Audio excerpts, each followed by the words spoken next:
My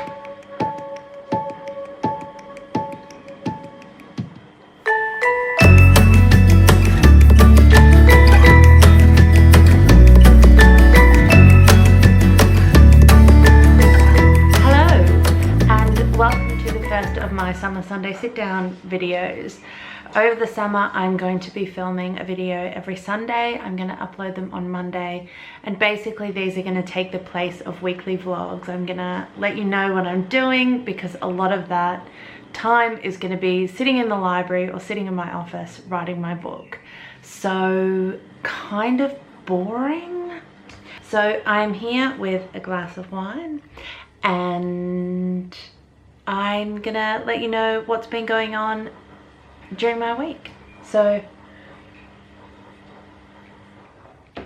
the first thing that I kind of want to talk about is the quickest article rejection that I've ever had. I submitted the article on Tuesday, woke up on Wednesday morning to it. We're sending it out for peer review. And on Friday at about 7 p.m. got a thanks but no thanks.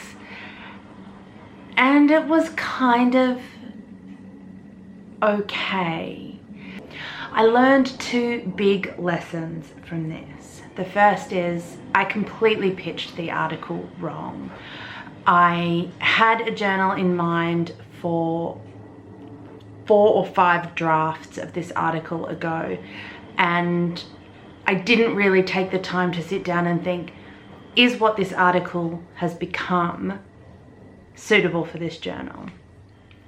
And while I think it probably could be, I didn't pitch it the right way. And I know that. I knew it straight away. As soon as I opened the review, I knew that that was the case.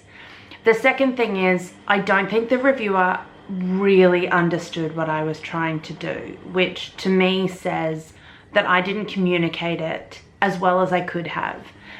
So in addition to the good advice that I got in the review, I have learned 2 big lessons from this. So I'm feeling kind of good about where the article could go. This is my Athena article about the Araphoroi, the young 7 to 11-year-old girls who weave Athena's peplos, which began as an object-focused study of the Araphoroi and the Parthenon frieze and evolved really into a study of the sensory experience of these young girls during the festival, during the Panathenaic festival.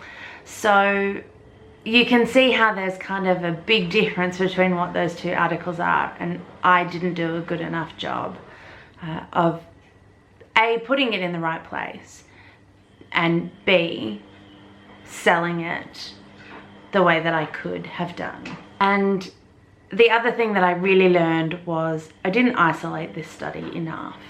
This is, I've spoken about this, a pilot study for my big project, Belief, Behavior and Belonging. And I didn't take this study out of the context of the larger project well enough. So it's not really, as it stands, a contained study. So I've got some big work to do on that, but I'm not going to do it right away. I'm going to let it sit. I've got my Hades book to focus on. I'm giving a paper on Wednesday in Leicester on the sensory experience of necromancy, and that's going to feed into my Hades book, which is sort of the next big thing that I'm focusing on, and that's going to be my focus for the whole of the summer. So you guys are going to hear loads about that. I'm going to do some good, fun, I hope, videos on some of the things that I learn and some of the cool stuff that I already know that I think you guys want to know about Hades and about underworld gods in general. So I'm going to try and get some work done on the Athena article in between work on the Hades book in my thinking breaks. I've also started working on the Belief, Behavior and Belonging book proposal, not because I am ready to put it in, but because that's going to keep that ticking over. So I'm really happy with where that is, and I'm really happy with where I am in general. So next week I'll be on We The Humanities on Twitter. I'll post a link below to the blog post that I posted today about all the things I'm going to talk about. I hope that it's going to be a great week. I think it's going to be a great week, and you will be hearing more of me probably sitting in front of my bookcase, and hopefully I'm going to be doing some cool stuff over the summer. So happy Monday, and I will see you on Monday next week, or on my Twitter, which is at Ellie Mackin, or this week on We The Humanities, which is at We The Humanities. So